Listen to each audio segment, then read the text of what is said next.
On today's episode, we discuss with my guest Dan Fallon the reasons why so many dads fall off the fitness wagon when kids arrive on the scene. Some simple strategies that you can take away with you to get more active and be a fat-burning machine, and why getting accountability and a group around you is so important to your long-term fitness goals. Hi, I'm Joe Horton, and this is Guild of Dads.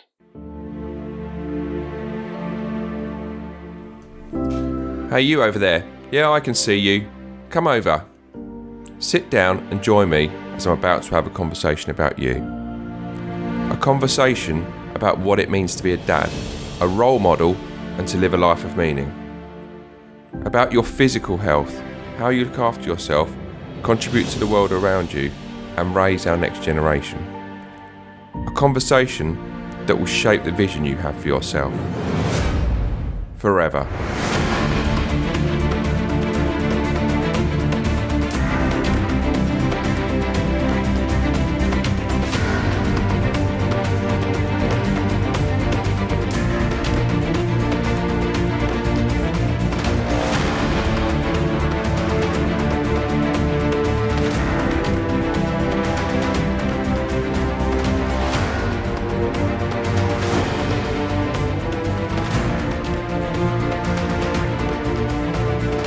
Thanks for joining me today on Guild of Dads, the podcast for dads looking to expand and level up their knowledge in all areas of being a father. Tackling some of the most relevant subjects applicable to men, the conversations we have will be thought-provoking, inspirational, and make you laugh and possibly even cry. Covering everything from relationships to health to divorce and death, if it's something you may face as a dad, we've got it covered. I hear a lot from dads that they have all the material things that should be making them happy in 2020, but that there is something lacking, and on Guild of Dads, we're looking to give you all the information you need to really start thinking about a vision for yourself going forward, and one on which you can take action and find meaning. This is a much needed conversation right now, as many dads feel lost and are hungry for information to make some much needed changes and improvements. If that's you, then Guild of Dads is the place for you. Today's guest is top-rated author, personal training specialist and fitness community founder, Dan Fallon. He is the founder of the Super You Project, which is a fitness community specifically for dads over 30 with the aim of stopping dads spending hard-earned cash on fitness products that get them no long-lasting results.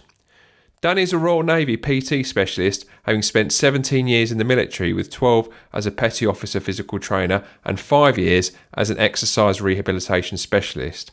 He's also a dad himself, which is what started him on his journey to helping other dads. He's featured in BBC Radio London, the Daily Telegraph, the Sydney Telegraph, Metro, Men's Fitness and Forbes. And now to my discussion with Dan.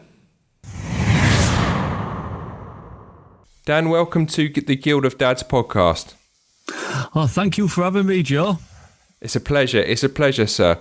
I'm really glad that you've come on to speak to me today, and primarily we're going to be speaking about your recent book, Start With One Thing, the Dad's No BS Approach to Fat Loss and Fitness.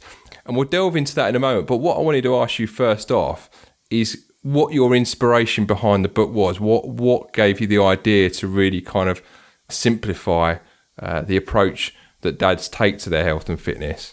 I think the approach came from losing a grip of my own health and fitness, and being a fitness professional, it did really highlight to me a huge amount of empathy for the fact that when you do become a parent, your priorities in your own health do tend to fall by the wayside.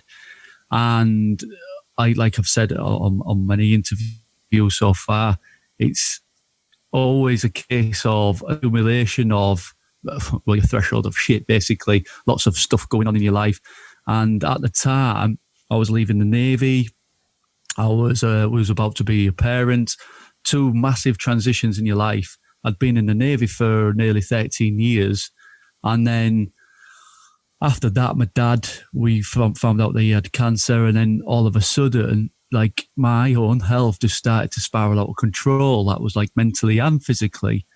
So once I'd had a bit of a regain after a couple of years of that, I sort of thought, wow, this dad bod sort of terminology that's bandied about. I didn't really like, to be honest, I don't really like that terminology because I think it's quite degrading, if anything else. But I started to look at it at a different angle. And for me personally, I think that the dad bod tends to come around just after that the kids are born.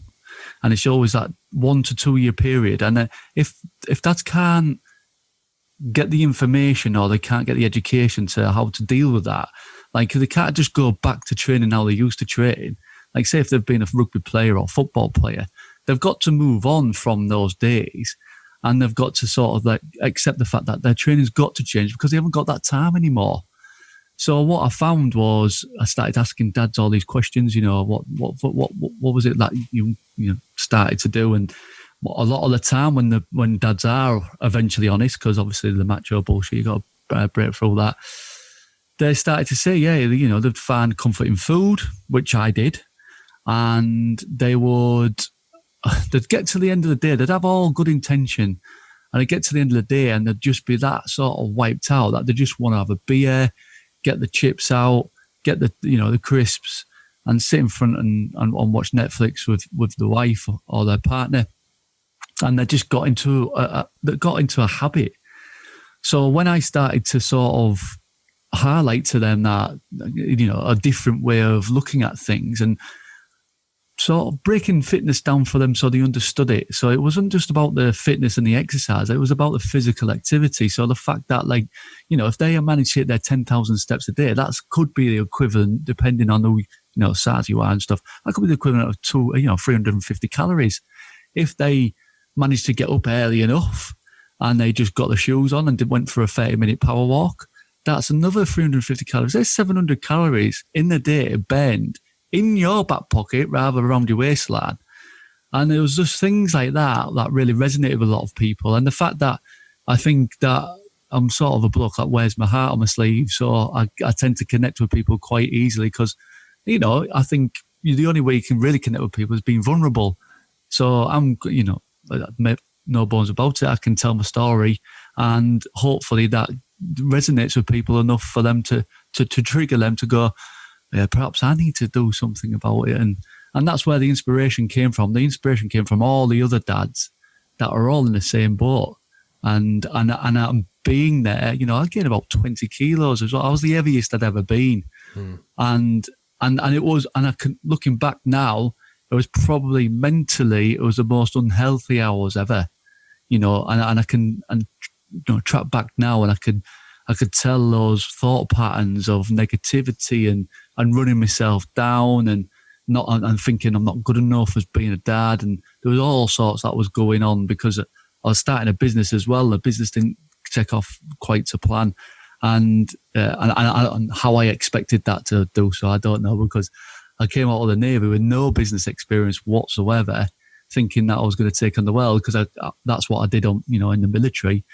And those transferable skills didn't quite come together right up until, even now, it's still, you still got to work hard at it, and you still got to ask the right people, as we was discussing before, Joe. But that's where the inspiration came from. And where do you think that the biggest challenges kind of lie in terms of how? Obviously you've mentioned the fact that dads kind of get home, sit in front of the TV. They're a lot more tired than what they were before they had children, and they're probably not. I'm a dad myself. I've got a 7 and 10-year-old now. I can remember back to those days where you've got matchsticks holding your eyes open, and you're like, how do people function for 8 hours a day like this? And the idea of actually going and doing any exercise. But then again, what you often find is that, bizarrely, mum actually gets into quite good shape because, and this is no disrespect to the mums out there, they're pushing a pushchair around for quite a few miles a day, depending on where you live. And in actual fact, sometimes mums get fitter during the post-baby period than actually dads do, because they're actually doing a lot of kind of low-intensity movement, and they're constantly moving around a lot of the time and stuff. But I can relate to that because it's just not something that people are kind of prepared for. Not at all. You mentioned kind of brain fog. you didn't actually mention brain fog, but I'm going to mention it, how once you're kind of get into this sedentary cycle, that it affects your brain as well as kind of your actual fitness and stuff. Did you find that there were kind of certain foods, or was it just a kind of just general kind of feeling of, I just feel kind of...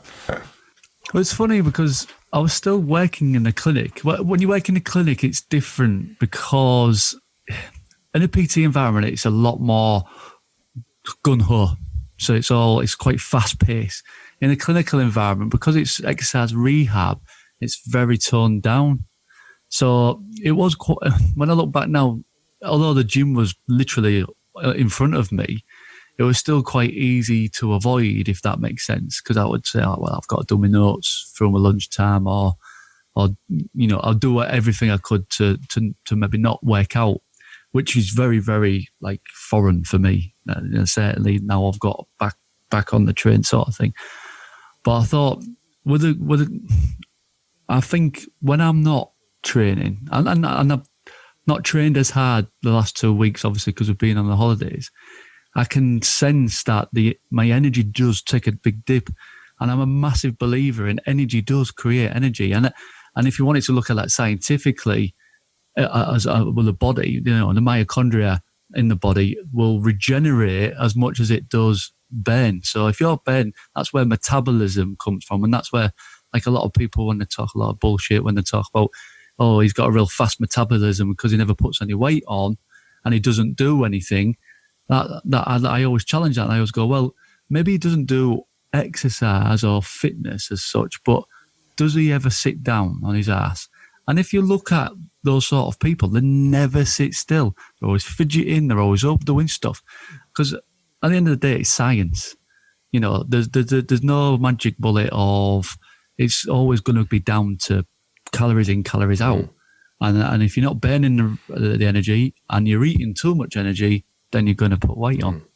And what I found for me is when I do more sort of high intensity stuff, not to doing it every day so I burn myself out, but just the right amount, I feel so much better. Yeah. So much better. Yeah.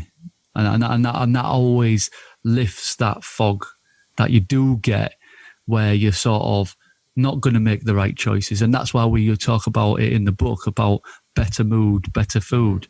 And the better mood, I believe, can only come from you stepping into a realm where you're going to be doing some exercise. Yeah.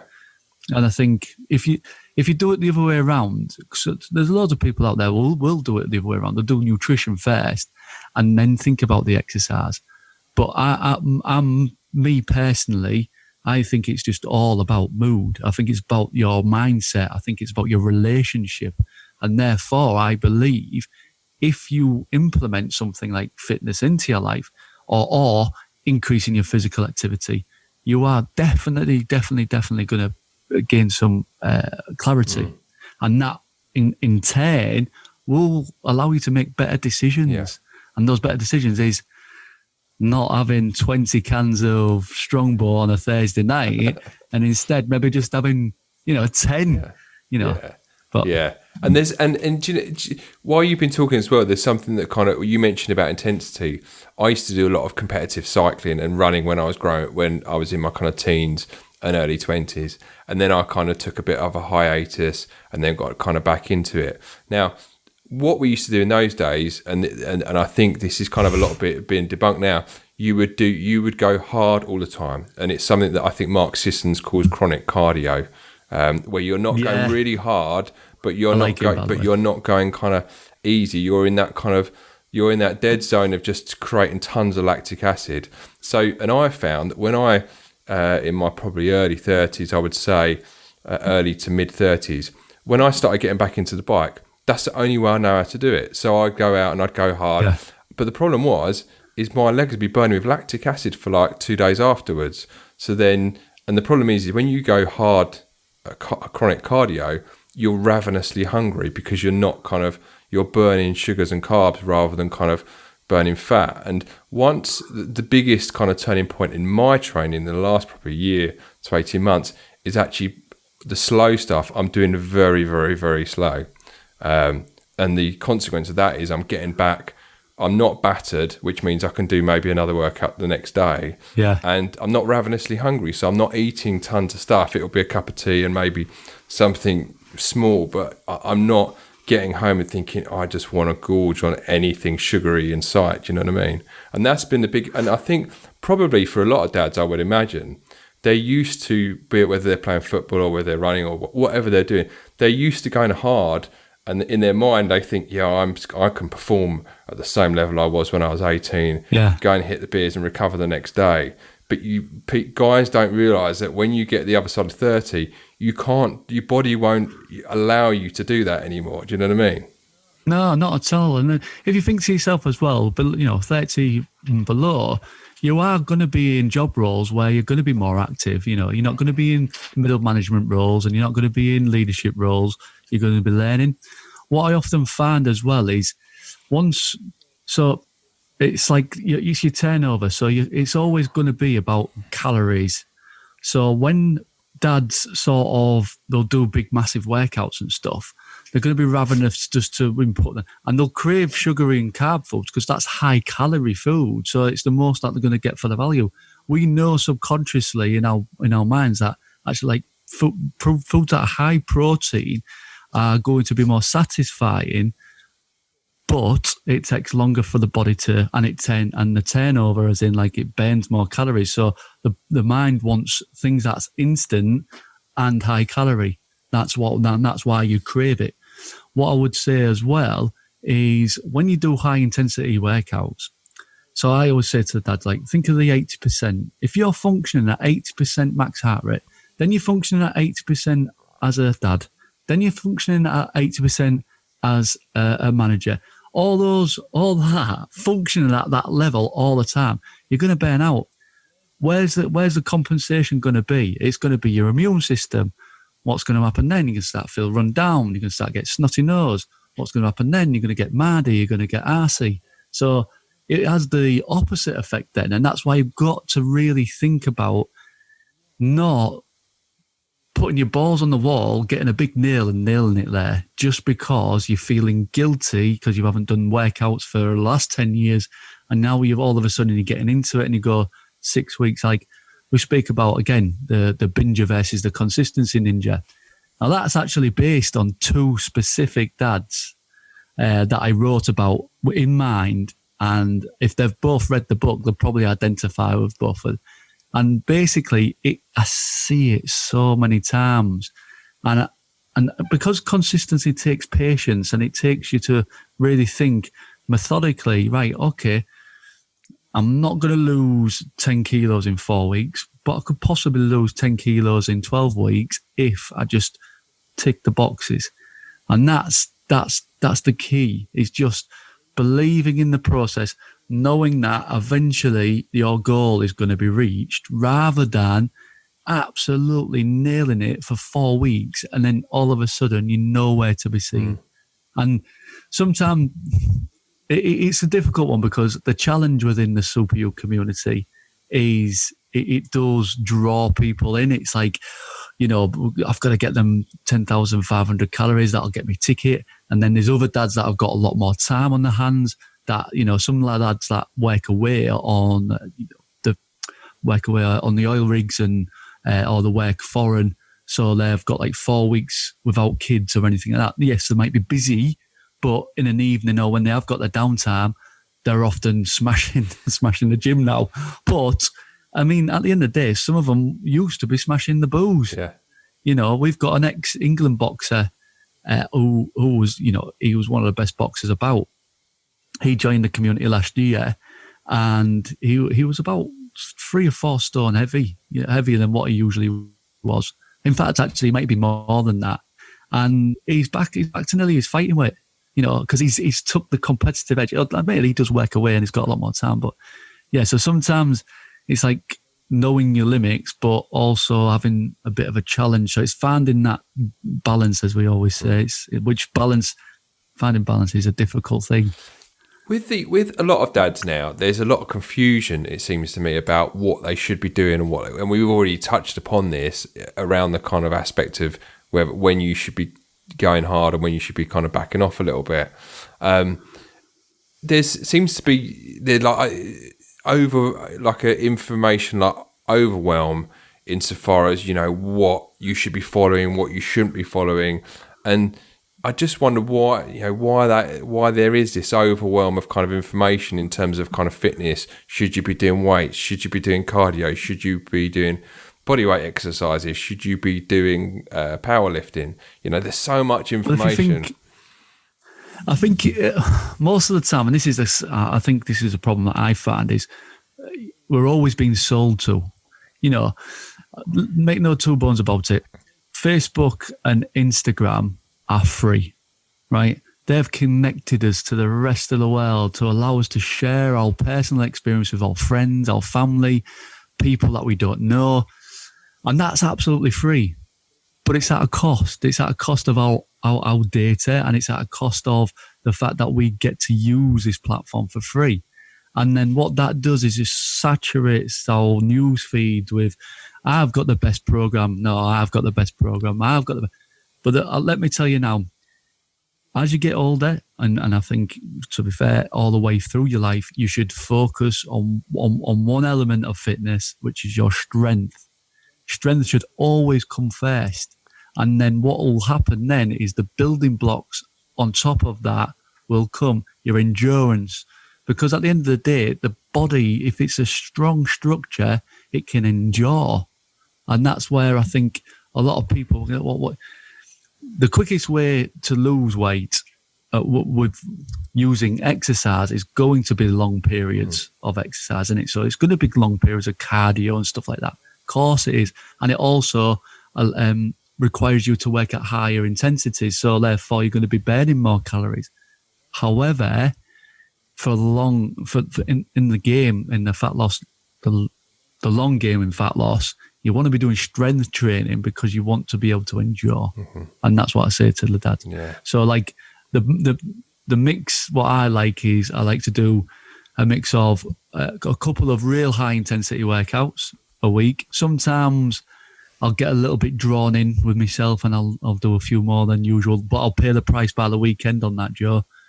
But usually I like to do a walk in the morning, get about 350 to 500 calories in that. Girls are still in bed. No one's affected at all. My day's not affected. Apart from I feel brilliant. And then at lunchtime, if I've only got the half hour, I like to do maybe 5 set of 5 of presses or 5 set of 5 of single leg deadlifts or deadlifts. Just real simple stuff. Turkish get up. I'm sure I've spoken about that in the book as well. Real simple stuff. The sexy stuff is for when you've got more time. So like if at a weekend, if the girls are still in bed on a Saturday and Sunday, I manage to get down to the local gym or get my kettlebells down at the beach, then I do, your higher intensity workouts and the variation of kit and stuff like that. But through the week, I just want to keep it really, really simple as much as I possibly can. Use your body weight as well. If you haven't got any kit, I always say to the dads, put a timer on, 5 minutes, 40 seconds on, 20 seconds off, bear crawl for 5 minutes, then come and speak to me.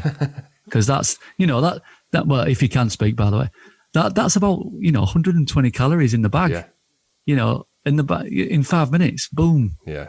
And then but I think what it is because, like you're saying, people are sold to so much about this golden chalice of workouts or programs or nutritional programs but it just doesn't exist.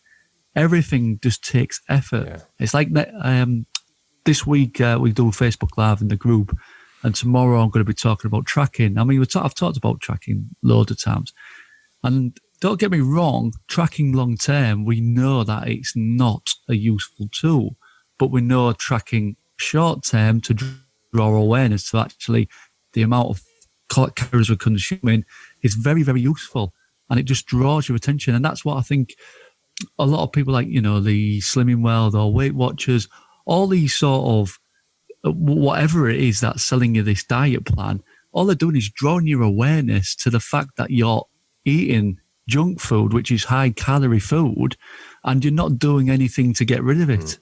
And that's as simple as it gets. Yeah. And you're right, actually, because funny enough, I've pondered this over different kind of, there's a big argument at the moment in between kind of ancestral ways of eating and vegan, and there's lots of debates. But the bottom line is that they all have in common is that you're shopping around the edge of the supermarket and staying away from the packet of stuff in the middle. And exactly. And in actual fact, that is because that's the one thing they have in common. If you did nothing else but cut out all of the crap that's in the middle of the supermarket, you would probably. That's why you're. I'm doing it this week, Joe. I'm doing it this week, mate. We had. We still got. One of them big balls with the lint balls in. Yeah. Where you get 10, 15 quid down Tesco's. Well, you still got one of them. I'm scared, mate, because I don't want to touch it, but it's there and it's rattling my brains going, you love them chocolates. Come on. But the thing Put them in the bin. Yeah. I'm not putting them in the bin, no chance. I bought them for the missus anyways. But the thing is it's exactly that. This week, I will cut down on the amount of chocolate, cheese, all that stuff. And because... Don't get me wrong, I'm not one of them people that do diets and stuff like that. I'm just not that way inclined. What I do is just a lifestyle. So through the 2 weeks of my holidays, I will overindulge in, alcohol, cheese, all the foods that, are high calorie food, but high taste, highly palatable foods. And then when it gets back in work, you're back to normal and you sort of back into your routine. You're not going to be eating that every night and you're not going to be, you know what I mean? And it's like, I was talking to my friend actually, who was saying about treats and stuff. And I said, well, in reality, if we were to treat our body, we would be treating it with some sort of smoothie or piece of fruit, because that's something that's actually going to do us, that's going to treat the body well. And I think sometimes, like, I don't call it treats or anything like that. For me, it's always food. Because I really want to teach my daughter that, you see. I don't want her to really have like a negative experience of, oh, that's bad food. Although she is starting to notice this is more healthy food, isn't it, Daddy? Yeah. And I'm like, yeah, it is, yeah. And kids should know, or humans should know, what's more nutritionally valued food. But as far as like good and bad, I don't know if I really want to go down that route in that sense. Mine are already picking up on fat. They was like, oh yeah, that's got fat in it and whatever. And I'm kind of like saying, I'm telling, look, just forget this whole fat. Fat is bad thing. Yeah. Do you know what I mean? Yeah. And yeah, I mean, it's like, but when we went down the fat route, I mean, to a certain point, yeah, low fat is going to be better for your waistline because it's low calorie.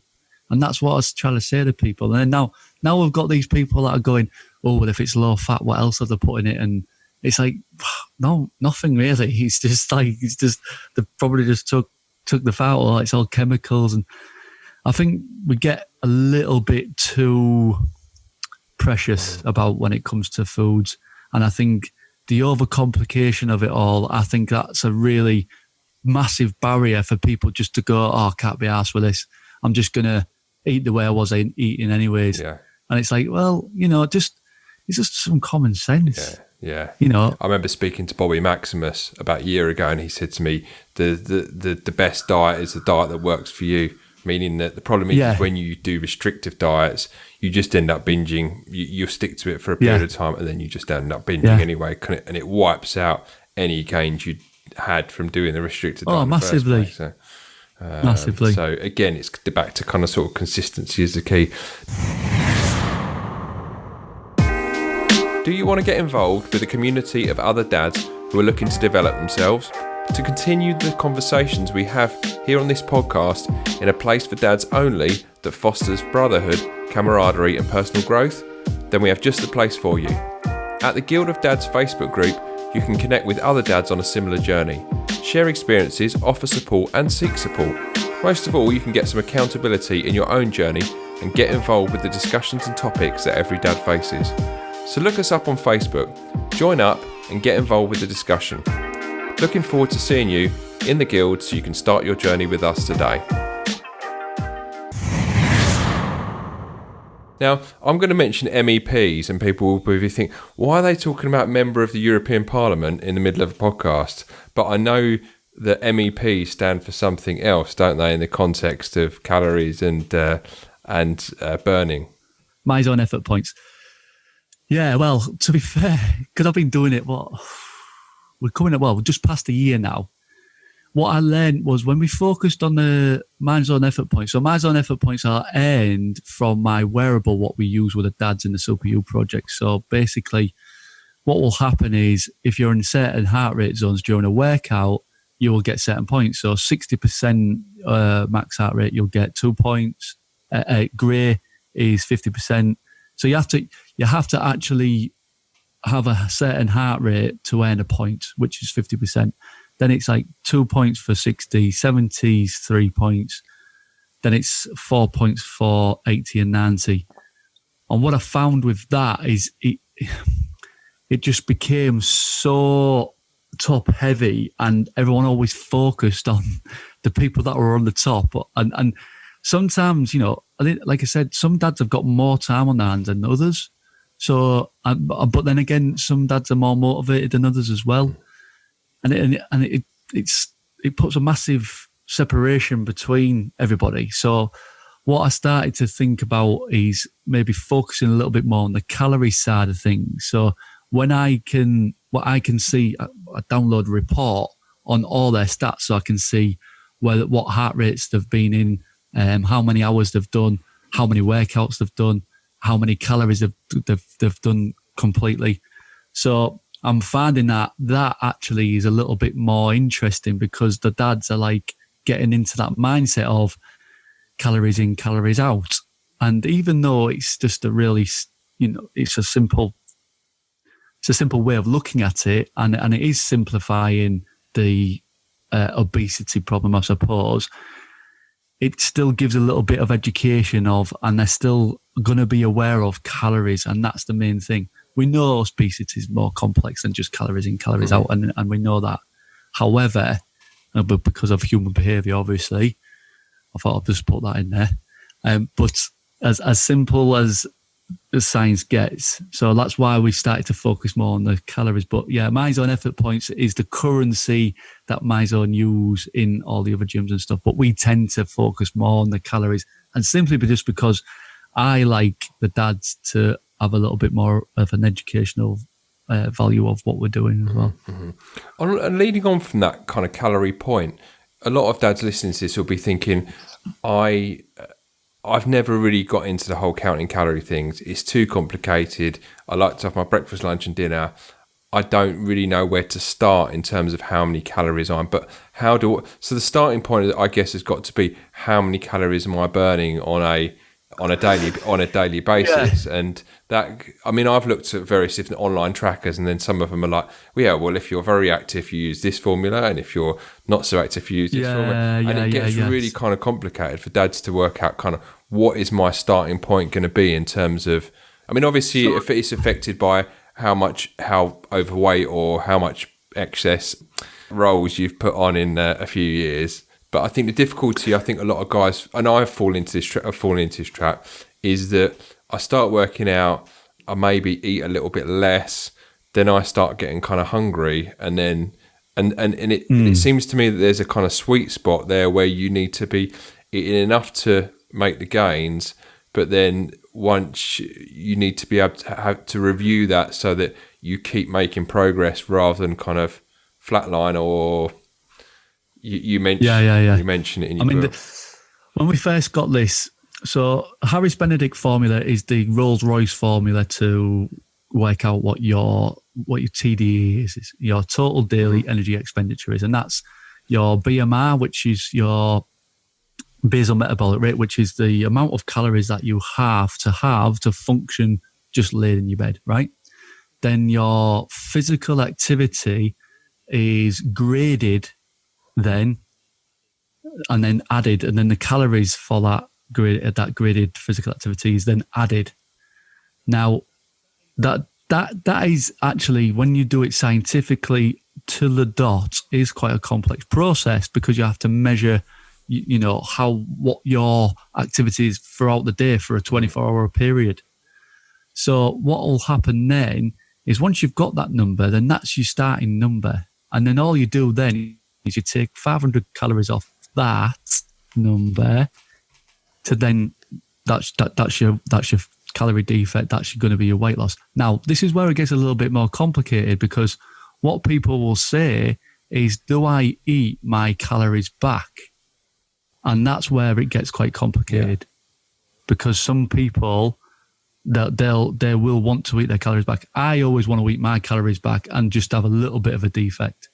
So, but what will tend to happen, what you're saying is, people will, they won't eat their calories back, and they'll be in such a defect for such a long time. So some of the dads that I've worked with in the past, like 3,000 calories under what they should be eating. I mean, that's not sustainable. And it isn't, because they haven't eventually they fell off the wagon. So they're eating like a satsuma, spending most of the day fasted, and then going out and doing heavy sessions, and then after 3 to 4 weeks, they just fall off the wagon. Yeah, exactly that. And that's where they go wrong, because it's not sustainable. And what would you? And so, in terms of kind of, I mean, this is all going to be based on what someone's objectives are in terms of whether they want to kind of bulk up or whether they want to kind of stay at the same weight and lean down or whatever and stuff and that. So, would you say that people have to tailor their kind of macros and stuff? Are there different?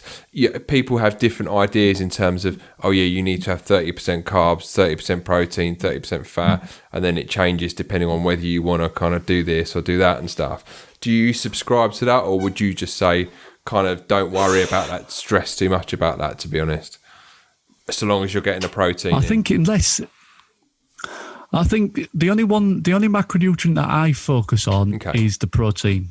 Certainly when it comes to when you start training, I think naturally, more often than not, the rest of it just falls into place. To be honest, in my career and the amount of people that I've worked with, I've never really focused on the carbs and the fats, because I suppose with the kit.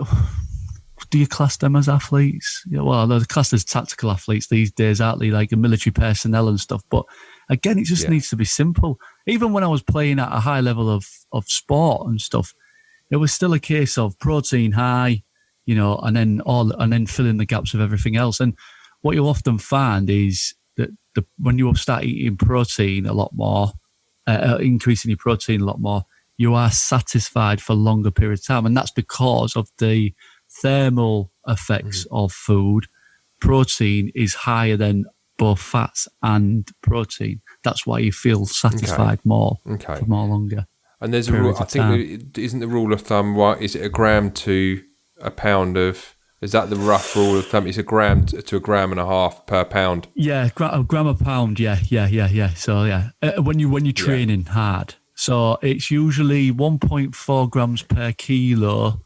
If you're just, physically active, that's not really at an intensity. But then once you start increasing the intensity, then you need to start thinking about, because you want to build muscle. So, and that's another thing where, like, what myths that people sort of really disagree with online. But I'll tell you now, there's a group of us at our work that just did a little bit of an experiment just before my wedding, and it was changing our body composition. That's the ideal thing, and if you can stay at the same weight but drop fat, but keep muscle or gain muscle, that's got to be the goal, I think. And where people say, well, you have to be in a surplus to build muscle, I'm not convinced completely, because we managed to. So there's 4 of us at work. One's 53 years of age, Andy, and all of us changed body fat. So I went down to 10% body fat and I increased by 2 kilos of muscle. So I'm losing body fat and building muscle. Now, when you go online and you start Googling that sort of stuff, lots of different people have different opinions on that. And maybe on a greater scale, as in like on a bigger cohort, maybe that is the case. But I mean, I've seen studies where they've had a big cohort and that's happened. But the thing is you've got to get the numbers right on this one. So you've got to know what protein you're intaking. You've got to know the intensity you need to train at.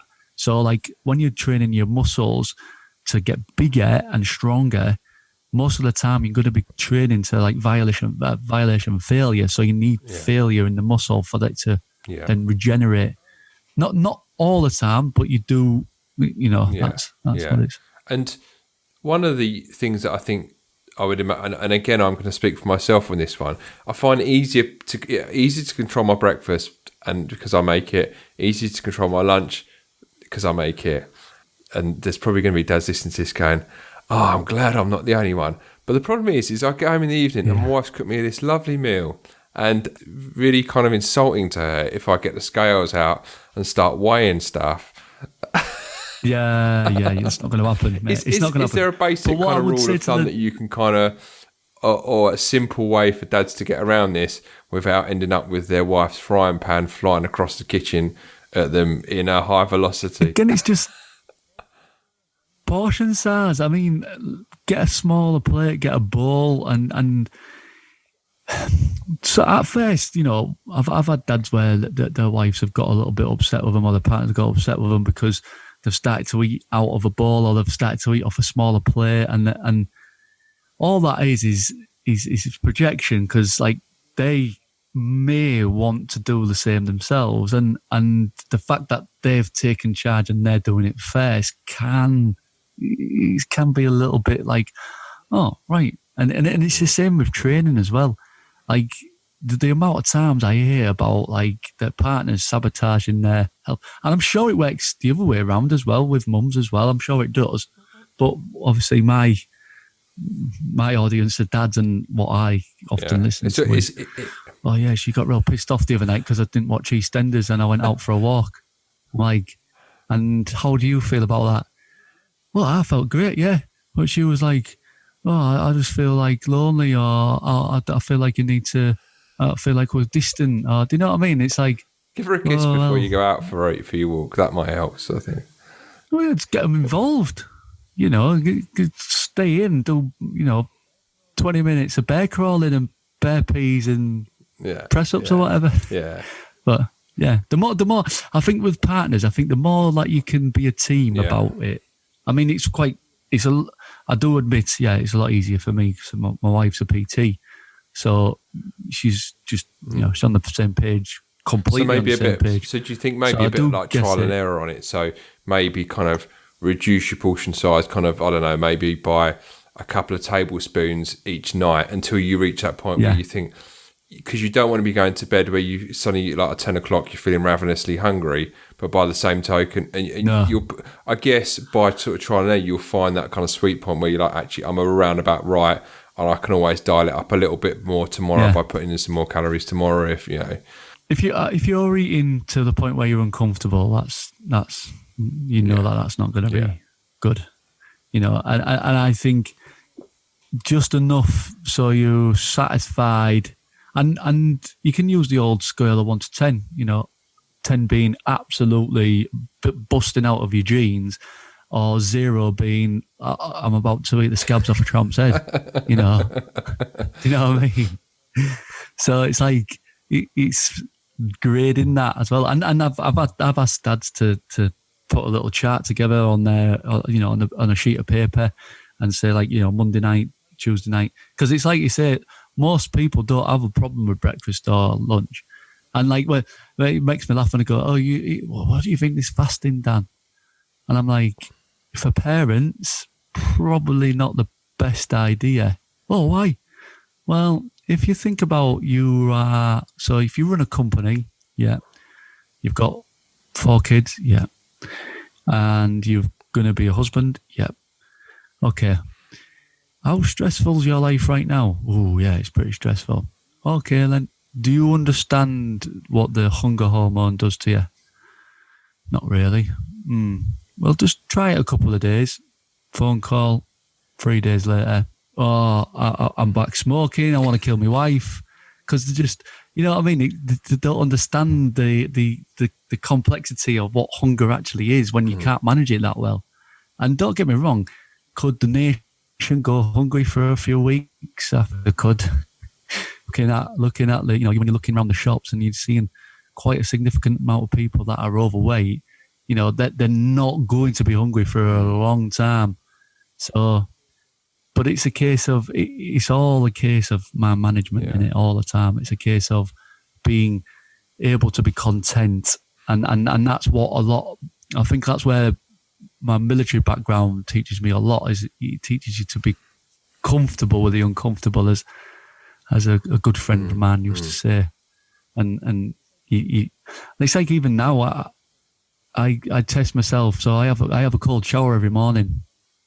And the only reason why I do that is to be uncomfortable, because I think that we get so comfortable, like, your sofas, your nice warm house, and your cars, and I think you can take your foot off the gas quite easily, and the gas being, progressing in life. And I think, so I have little things in my head that I think, I've got to do that just so I can sort of be uncomfortable and know that and feel a bit alive, I suppose. That's what I'm trying to say. And I like the way you talk. You mentioned, because you mentioned that as well in the book, about the different kind of why movement is so important to that, and the chemicals that are released when you're moving, and how it releases these different kind of chemicals that make you feel good about yourself and actually lift your mood. And they are kind of quite numerous, dopamine being one of the ones that you mentioned. And I just wonder what your thoughts were on that. Well, I think scientifically we're still discovering a lot about neurotransmitters and how they interact with our bodies, with microbiomes in the stomach, all this, and we're understanding how much of an effect the stomach has on the brain now. So I think it's a case of, with what evidence and information that we have right now, is if you're blessed enough to have come across it, start executing it, because there's no good in ignoring the fact that our stomachs just as complex as everything else. So therefore we need to treat it well by eating more nutritious food, like higher fermented foods, all that sort of stuff. So it's no good saying, because a lot of people will sort of say, well, is there lots of evidence to support that yet? But there's not going to be, but there will be in the future. It's like mindfulness. There wasn't a lot of evidence when that started to become trendy. And then now we've got so many studies on that now, and its effects on anxiety, depression, and other personality disorders. So it's like, just be open-minded when it comes to fitness, I think. And not open-minded to a point where you go down that rabbit hole, what I was talking about with all that informational, but there's a bullshit. But things that are coming from real reliable sources, like, professors and doctors and systematic reviews, or all the sort of real not hard evidence, but really innovative evidence. People that have done good studies previously and are on the edge of developing really good resourceful information for the future. Yeah. And you obviously touched about your dad passing away, and we spoke about it briefly before we came on air, and it leads nicely on from the discussion we've been having around nutrition. I went through because my heart disease runs in my family, so I've got I think 3 of my 4 grandparents died of a stroke. My dad died of a stroke and stuff. And I think that for me personally, and I guess probably some dads are going to relate to this if they've had relatives that have been sick or relatives that have passed away or whatever, and they ask themselves that question, what does it mean for me? How can I I just wonder whether you had any kind of thoughts on that. I mean, obviously the main things are going to be drink and smoke and keeping yourself fit. Yeah. And I've come to realise that fit and healthy are 2 distinct things. They're not interconnected. Yeah. They're not one and the same. You can be the healthiest person. You can be healthy but not fit, and you can be fit but not healthy. And testament to that is how people, some people can be in the middle of a marathon and kind of drop dead there and then the lights go out, sort of thing. Yeah. But I just wonder 100%. What your kind of thoughts were around that, because I think it's something that guys that have got relatives that are ill or have passed away, it's on their minds around nutrition and health and whatever. do I batter my body doing really hard workouts all the time, or do I be a little bit more we've touched upon this around kind of moderating the kind of your hard efforts and your kind of more sort of low intensity stuff and that. But I just thought I'd pick your brains on it, Dan. It's a tough one because, like, I'll give you an example of the fitness, sacrificing health for fitness on PT course. So 6.5 months, literally just balls to the wall, hardcore. We come off that, we were the fittest we've ever been, but we were so unhealthy, mate. We were so unhealthy. And the reason being is we were just overtraining, we wasn't eating the right foods, all that sort of stuff. So that's a sort of a good example of sacrificing your health for your fitness, and quite a lot of people do that. In my clinic, a lot of people will, because they use running as a tool for their mental health, they'll still run even though they've had surgery or they've got some sort of pathology on their knee, so a knee injury. So there is an element of human nature where we will sacrifice our health for fitness, and sometimes for vanity as well. With regards to knowing that, because my dad's mum, she did die quite early doors in her 50s, and my dad was in his 50s. I would be lying if I said that it doesn't play on my mind. What I did when we first sort of discovered this is my partner. She doesn't eat meat. She eats fish, not regularly, but every now and again. She could be quite easily a vegetarian, I would say. I'm not going to say a vegan because she puts me in my place when I start talking about vegan. She always says vegan's a way of life. It's a culture. It's more of, having a shower for 30 seconds and not wearing leather and all that. So, and I feel for the vegans because they get bashed a lot, and a lot in like your TV programs now, and it's like, oh my dear, I feel sorry for them. But on that subject, when my dad passed, I did have a massive realization of, because that was the turning point when he died. That's when I sort of started to get my act together a lot more.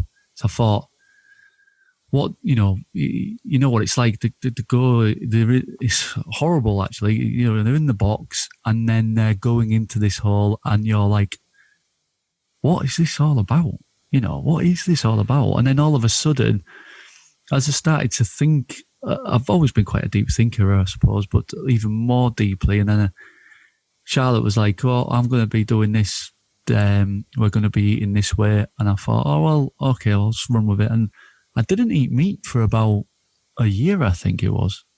And to be fair, I found it quite easy, but I just always felt like there was something missing. So I don't eat lots of meat because I used to be every meal. Like I'm talking breakfast, lunch, dinner every day.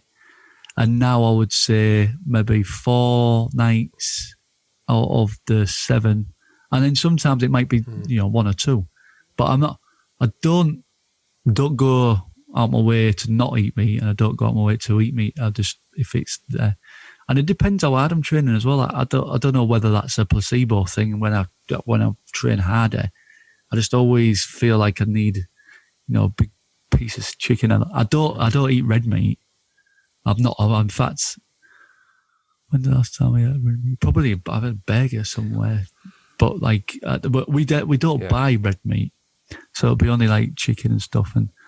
And to be fair, Pop is pretty similar. At the end of the day, they're exactly how we are, aren't they? So yeah. But yeah, I looked at nutrition a little bit differently, and I listened to a lot of is it Rangan Chatterjee, Dr. Rangan Chatterjee. Listen to quite a bit of his stuff. I like the Good Doctor as well, and I do take it on board. But I think if you was to, and this is the thing, is if you go into the sort of way of living and that's the only way you live, I think you can sometimes feel quite restricted. So that's why I'm just really relaxed about it all. And it's like, I try not to put a name on myself. Or someone did say to me, like, you're a reductitarian, Dan. I was like, what's that? You're reducing everything. You're a reductitarian. It's like, all right, okay. I'm a reductitarian. But again, bullshit, isn't it? It's just like people just like labeling things or like putting labels on things so they can understand it more. And I do get it.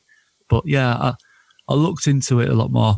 I think for me, there is an element of if it's your number, it's your number. And if it's your calling and you're ready to go back, then fair enough. But if because we know that genetics don't always necessarily have to be expressed.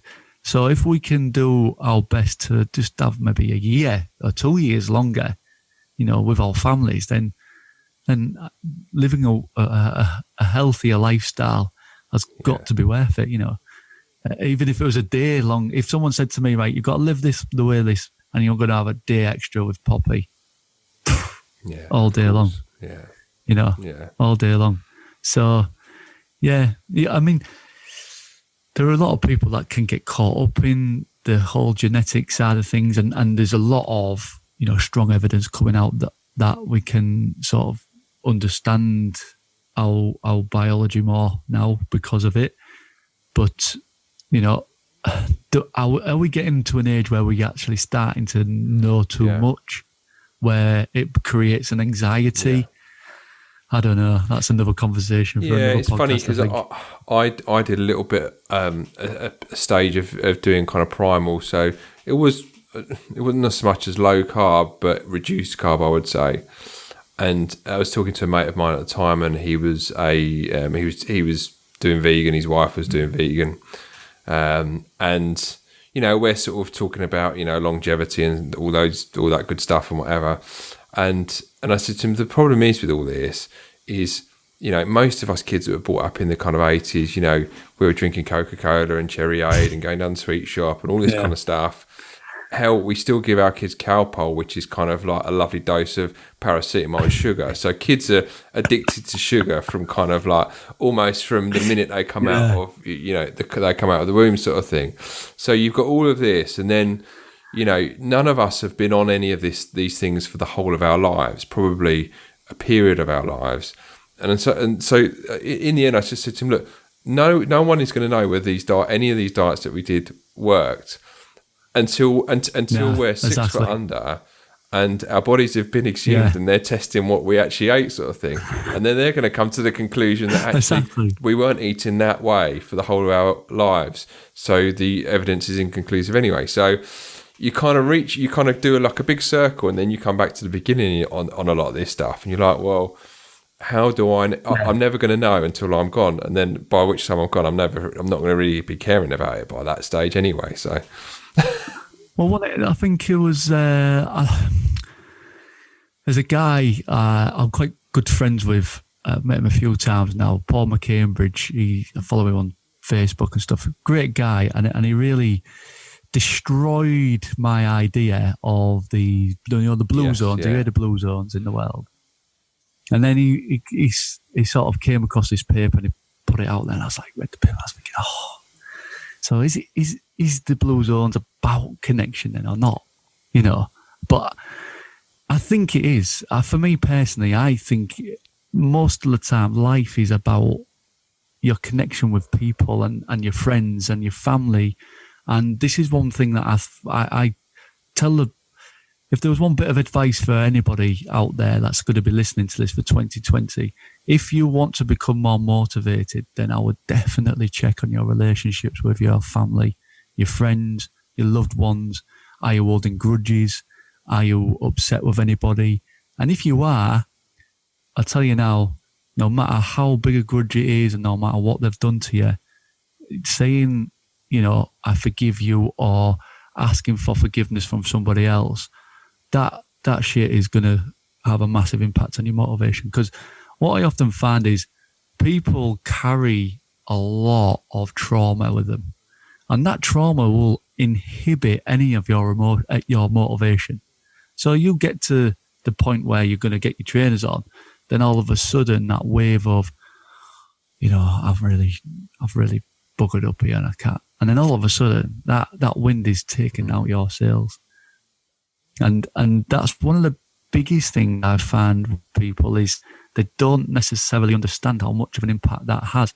It's the same with play. Like, I've just spent 2 weeks, like, really involved with Poppy and having a good crack with her, and she'd just be sitting with me and asking me lots of questions on what we've been doing. And, like, you just feel so fulfilled.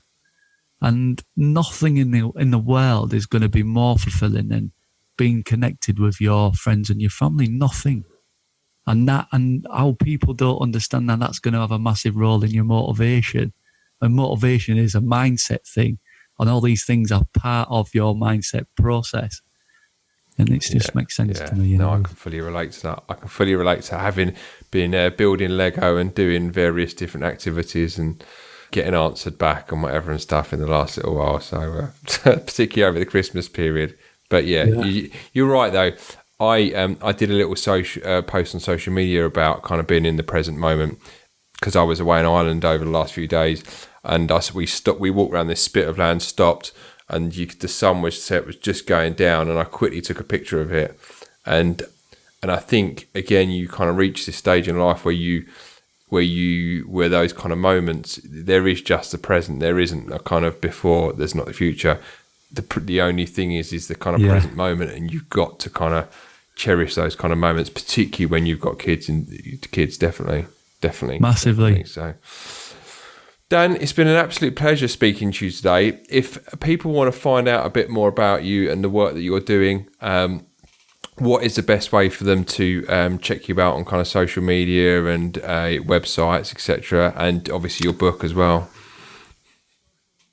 Social media, I try and put out quite a lot of content on Facebook and Instagram.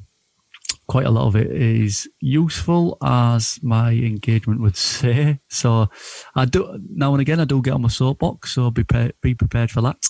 I'm on LinkedIn as well as Daniel Fallon. And if you want to get the book, you can go down to any Waterstones or any shops and ask for the book. WH Smith as well. Or if you're an Amazon user, you can go on Amazon and just type in Dan Fallon, start with one thing.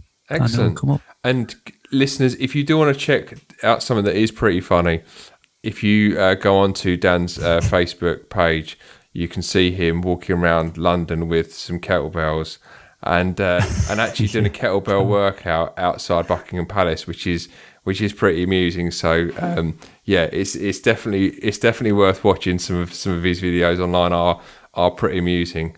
Although I was a bit worried that you might drop one of those kettlebells on your Henry Hoover the other day. Yeah, fair one. Yeah, no. So check it out. There's definitely some good stuff on there that you'll get a lot of value out of. So, Dan, thanks very much for coming on, and I wish you all the best. Thanks, Joe. Thank you very much. Cheers, Dan. Cheers. Dan and I covered a lot of ground in our discussion on this episode, and I think one of the main takeaways is that as dads, we often approach exercise with it in our minds that we're still that 17, 18, 19-year-old guy who can abuse their body in the sense of eating what we want, getting in bed late, going out doing exercise, getting up the next day and doing it and not feeling any kind of after effects. But I think the reality is for a lot of dads, when they get to the other side of 30, certainly your time that you've got to go out and do exercise and the other constraints that you've got around your life are such that your body isn't the same as what it was when you were 18. You haven't got A, the time to do exercise, or B, the time to recover from it. So it means that the way in which you exercise is going to be different.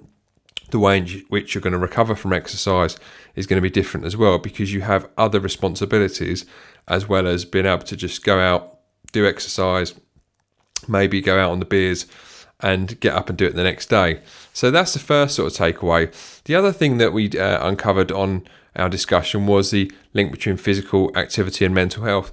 Now, we all know that doing exercise and being out in the fresh air is good for our mental health, but we inherently, I think, as men and dads, sometimes we forget about that. And I think it is really something that is kind of quite important, particularly to give you time out and space for your thoughts and to process any thoughts that you have in the fresh air or at the gym, away from the family environment. And I think it is good processing time apart from nothing else. The other thing we touched upon was the overwhelming amount of information there is out there at the moment, particularly in relation to diet. Diet is the one thing that is, I think, psyching dads out before they start, because they're worrying about how they're going to fuel their exercise routines rather than just getting on with doing the exercise routines. And I think the main takeaway from that is just to make a start on that one thing. Dan really does go deep into starting with that one thing. So that is the main takeaway on that side of things. Getting the basics right and focusing on one thing at a time is the thing that is going to make all the difference. And I think as dads, that has definitely got to be our focus. I hope you enjoyed my discussion with Dan. If you want to find out a bit more about his fitness community, Super You Project, the best place to do that is on his website, which is superyouproject.com. He's also on social media, Instagram, Facebook and Twitter, and the handle is @superyouproject. His book, which is available on Amazon, is Start With One Thing, the Dad's No BS Approach to Fat Loss and Fitness. This I'll link up in the show notes, which are available on our website, guildofdads.com, under the episode. And so you can find out about everything that we've mentioned there, and also the link to the book is there as well. There's also another bonus that you can get with this episode. Dan has kindly given me his Super 17 online kettlebell club for dads, which is like a free download that you can get by going to the episode show notes page. And there's a load of different exercises on there. It's packed with value, so you can try out some different kettlebell and body weight exercises. Thanks for listening. If you want to find out more about what we're doing at Guild of Dads, then head over to www.guildofdads.com, and in the meantime, live a life of vision, action and meaning.